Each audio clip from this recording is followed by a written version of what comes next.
Hi friends, मैं हूं पंकज राय और आप देख रहे हैं दिव्य ज्ञान चैनल। आप सभी का हार्दिक स्वागत है। आज की वीडियो में मैं यूजीसी नेट और जेआरएफ की परीक्षा देने वाले सारे विद्यार्थियों के लिए एक नया प्रैक्टिस पेपर सेट स्टार्ट कर रहा हूं, जिसका आज पहला पार्ट मैं स्टार्ट करूंगा। यह यूजीसी नेट और जेआरएफ की परीक्षा आप जानते हैं कि दिसंबर में होने वाली थी, लेकिन वो हो नहीं पाई। अब ये मई में होने वाली है, मई 2021 में। तो इसके लिए आज से मैं एक नया प्रैक्टिस पेपर सेट की श्रृंखला स्टार्ट कर रहा हूं। मुझे उम्मीद है कि आपको पसंद आएगी, आप मेरा सहयोग करेंगे और अपने दोस्तों मित्रों सगे संबंधियों जो कि और परीक्षा देने वाले हैं उन सारे विद्यार्थियों को भी लाभान्वित करेंगे इसको शेयर करके। तो चलिए, अगर आपने इस मेरे चैनल को सब्सक्राइब नहीं किया अभी तक तो प्लीज आपसे रिक्वेस्ट है कि सब्सक्राइब कर लीजिए, घंटी के निशान को भी दबा लीजिए दोस्तों, ताकि आपको नए अपडेट्स मिलते रहे। तो ये काम अभी अभी कर लीजिए। तो चलिए चालू करते हैं। अजगर करे न चाकरी, पक्षी करे न काम, किस कवि की पंक्ति है? अजगर करे न चाकरी, पक्षी करे न काम। ये पंक्ति पढ़कर के आपको लगता है कि एक आलस को बढ़ाने वाली यानी आलसी बनाने वाली कविता लिखी गई है कि अजगर कभी काम नहीं करता है और पक्षी, अजगर कोई चाकरी नहीं करता है और पक्षी कभी काम नहीं करता है। तो यह किस कवि की पंक्ति है? दादू की है, सुंदरदास की है, मलूक दास की है या कबीर की है? तो यह मलूक दास की है। याद रखिए, अजगर करे न चाकरी, ये याद करने वाली चीजें हैं। ढाई आखिर प्रेम का पढ़े सुपंडित हो, आप में से बहुत सारे लोग जानते होंगे कि यह कबीर की पंक्ति है। काहिर नलिनी तू को मिलानी, तेरे नाल सरोवर पानी, जल में उत्पत्ति जल में वास, जल में नलिनी तोर निवास। यहां आत्मा के दुखी होने की बात कबीरदास जी ने कही थी और कही थी कि काहिर नलिनी, यहां आत्मा को कमलिनी यानी कुमुदनी मान करके उन्होंने यह काव्य लिखा है कि काहिर नलिनी तू को मिलानी, हे आत्मा तुम दुखी क्यों हो? तेरे नाल सरोवर पानी, तुम्हारे नाल में, तुम्हारे यानी अंतस में नीचे तो पानी ही पानी, जल ही जल है, फिर भी तुम क्यों क्यों क्यों कुमिलाई हुई हो? काहिर नलिनी तू कुमिलानी, तेरे नाल सरोवर पानी, जल में उत्पत्ति जल में वास, जल में नलिनी तोर निवास। तो यहां पर कहीं ना कहीं वह ईश्वर मिलन न होने के कारण जो आत्मा दुखी है, ठीक है, वो उसकी बात कही जा रही है और यह बात कबीरदास जी की द्वारा कही गई है, यह पंक्ति उन्हीं की है। चौथा प्रश्न है, सुखमणि, 52 अखरी, 12 मासा किस कवि की रचनाओं के नाम है? तो यह गुरु अर्जुन देव की रचनाओं के नाम है, जो सिख धर्म के सबसे अच्छे कवि कहे जा सकते हैं। सिख धर्म में यूं तो 10 गुरुओं के ले लें तो उन्होंने कुछ ना कुछ रचनाएं की हैं, लेकिन इनमें जो गुरु अर्जुन देव थे यह बहुत अच्छे कवि थे। तो इनकी ही यह रचना है सुखमणि, 52 अखरी और 12 मासा। यह अर्जुन देव की है। थोड़ा सा दिमाग 3-4 बार रिपीट करेंगे तो आपके दिमाग में बैठ जाएगा। इन सिख गुरुओं में सबसे अच्छे कवि कौन थे?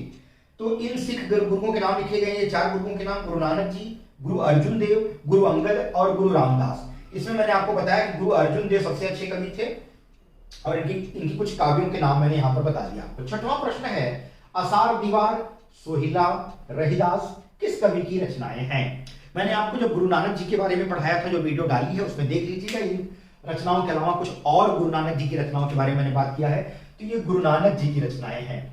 7वां प्रश्न है, गुरु अर्जुन देव के कितने पद, बहुत इंपॉर्टेंट प्रश्न है, गुरु अर्जुन देव के कितने पद गुरु ग्रंथ साहब में संकलित हैं? तो याद रख लीजिए 6000 पद ऐसे हैं जो गुरु अर्जुन देव द्वारा लिखे गए हैं और ये गुरु ग्रंथ साहब जो कि सिखों का पवित्र धार्मिक ग्रंथ है उसमें संकलित किए गए हैं। कुल मिलाकर के 6000 पद।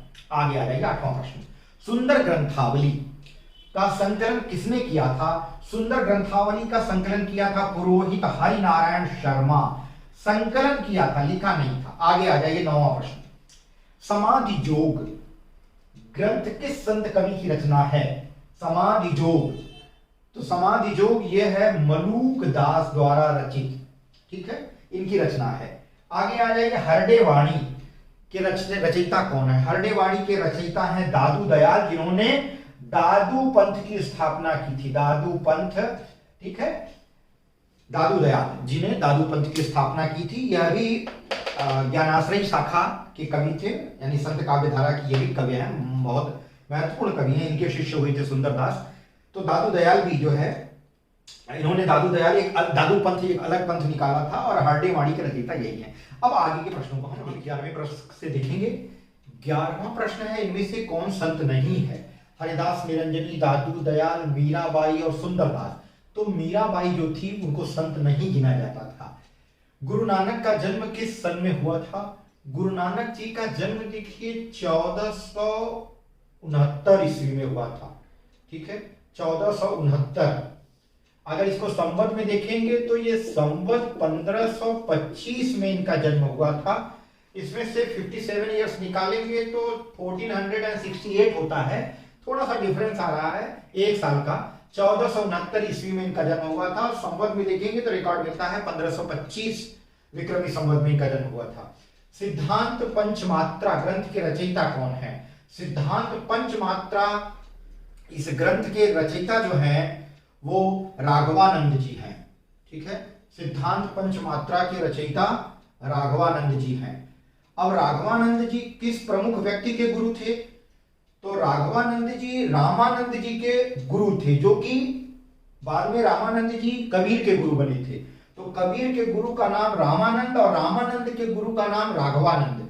राघवानंद ने ही सिद्धांत पंचमात्रा की रचना की थी, इसको याद कर लीजिए। सिद्धांत पंचमात्रा यह ग्रंथ राघवानंद जी ने लिखा था, जो कि वैष्णव संप्रदाय के एक गुरु मतलब कह सकते हैं कि संत माने जाते हैं। राघवानंद जी के शिष्य जो थे वो रामानंद जी से आगे चल करके रामानंद की पीढ़ी नजर आती है इनके शिष्यों में।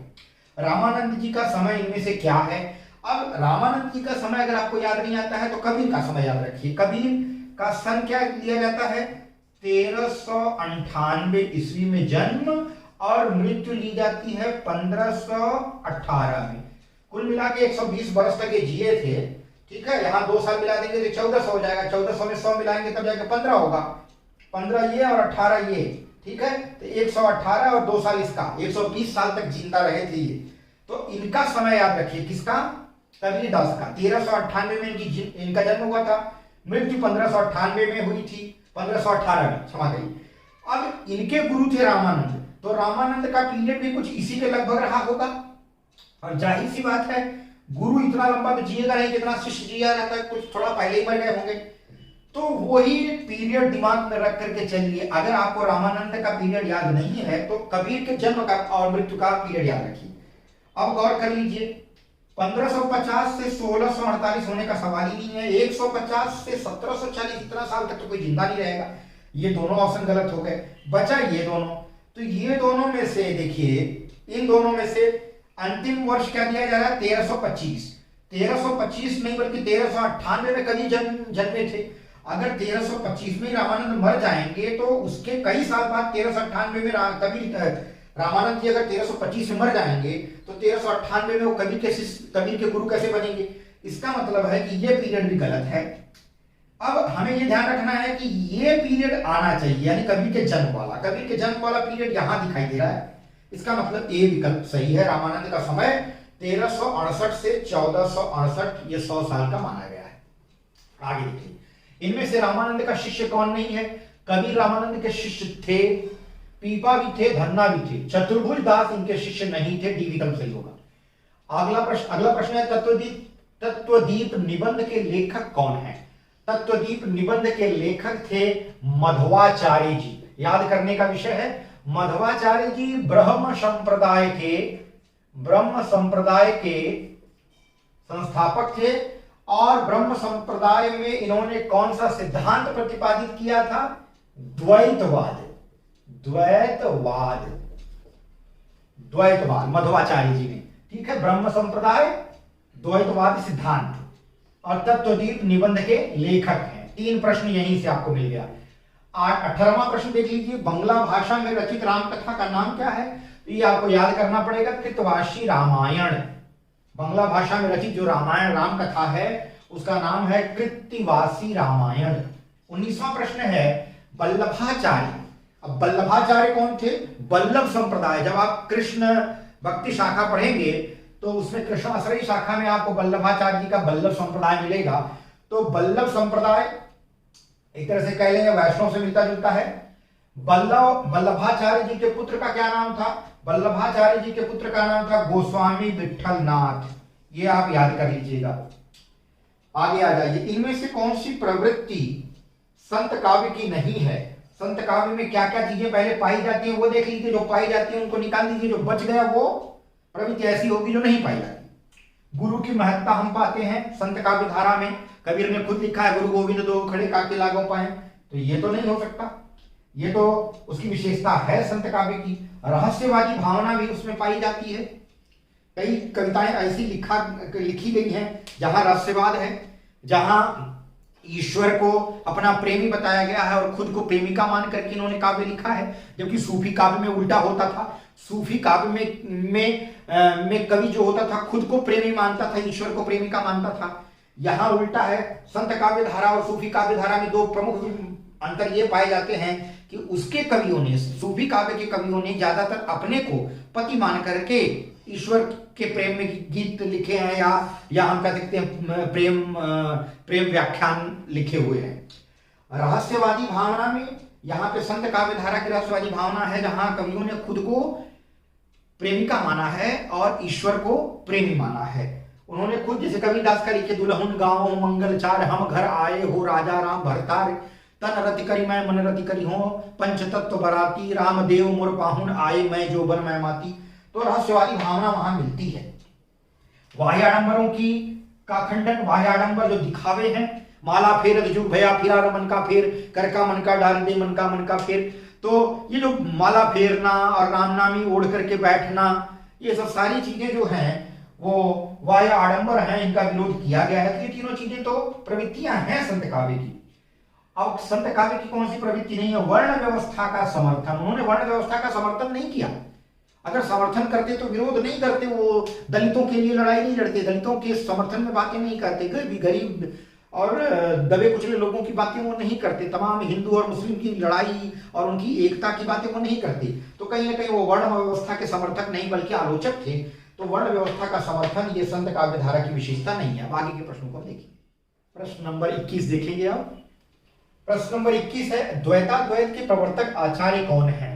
द्वैताद्वैत लिखा गया है। द्वैताद्वैत के प्रवर्तक आचार्य निम्बकाचार्य हैं।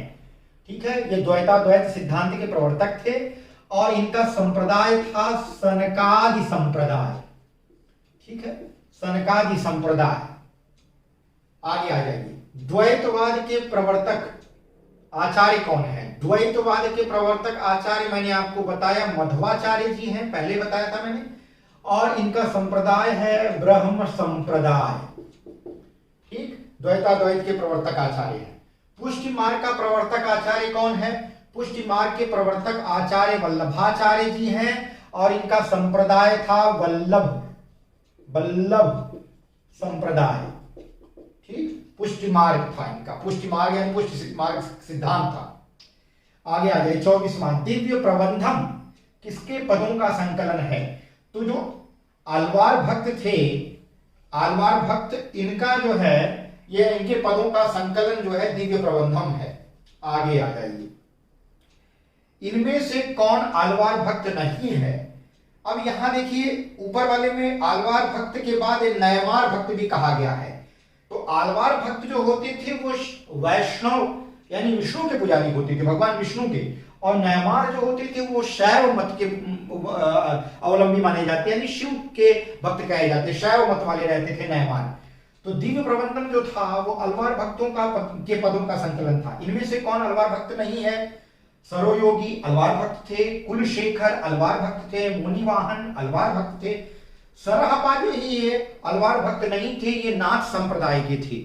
नाथ संप्रदाय क्या है? नाथ पंथ जिसको हम कहते हैं, सिद्ध पंथ और नाथ पंथ, ये सिद्ध संप्रदाय और नाथ संप्रदाय कह सकते हैं। सिद्ध संप्रदाय और नाथ संप्रदाय ये डिवाइड हुआ था बौद्ध जो है, ठीक है, हीनयान और महायान कहा जाता है। तो ये जो है वज्रयान में आप देखेंगे तो सिद्ध संप्रदाय हुआ और उसके बाद सिद्धों का विरोध किया था ये नाथ संप्रदाय वालों ने। नाथ संप्रदाय के मुखिया थे गोरखनाथ जी। तो ये जो सरहपाद थे ये नाथ सरहपा, कन्हपा, लुईपा, ढोंढीपा, ये सब जो है ना नाथों के नाम थे। तो ये सरहपा जो है वो अलवार भक्त नहीं है। अलवार भक्तों की संख्या कितनी मानी गई है? अलवार भक्तों की संख्या 12 मानी गई है। 12 अलवार भक्त मुख्य रूप से माने गए हैं और इनके द्वारा लिखे गए पदों का संकलन जो है दिव्य प्रबंधम में है। अलवार भक्त मूलतः किसको कहा जाता है? मैंने अभी भी चर्चा की कि अलवार भक्त कौन होते थे। ये अलवार भक्त वैष्णव होते थे। ठीक है, आगे आ जाइए। भक्ति भावना का मूल स्रोत भारत के किस भाग में माना जा गया है? भक्ति भावना पहले दक्षिण भारत में आई थी और दक्षिण भारत से ये धीरे धीरे उत्तर भारत में आई थी। आगे आ जाइए, अद्वैत वेदांत का प्रचार किसने किया? अद्वैत वेदांत का प्रचार किया था शंकराचार्य ने। आदि शंकराचार्य, इनका संप्रदाय जो था वो स्यार्त संप्रदाय था। स्यार्त संप्रदाय, शंकराचार्य जी ने अद्वैत वेदांत का प्रचार किया था और इनका कहना था कि ब्रह्म और यानी कि आत्मा और परमात्मा या जीवात्मा और परमात्मा दो अलग अलग चीजें नहीं है, दोनों का स्वरूप एक है। तो अद्वैत वेदांत का प्रचार शंकराचार्य जी ने किया था। ए विकल्प सही होगा। तीसवां और अंतिम प्रश्न है, आलवार भक्तों का मूल स्थान कहां था? आलवार भक्त दक्षिण भारत में रहते थे और ये वैष्णव होते थे। ठीक है, तो मित्रों मैं समझता हूं यूजीसी नेट का जो आज मैंने ये पहला प्रैक्टिस पेपर सेट आप सभी के सामने लाया, ये आपको जरूर पसंद आएगा। अपने दोस्तों, मित्रों, सगे संबंधियों तक इसको पहुंचाइए जो यूजीसी नेट की परीक्षा देने वाले हैं, और यहाँ तक कि टीजीटी, यूपी टीजीटी और पीजीटी की परीक्षा देने वाले विद्यार्थियों के लिए भी ये काफी लाभकारी होगा। तो मैं समझता हूँ अगली वीडियो का आपको इंतजार रहेगा। अगली वीडियो में एक नए विषय के साथ मैं आपसे फिर रूबरू होऊंगा। तब तक के लिए आप सभी का बहुत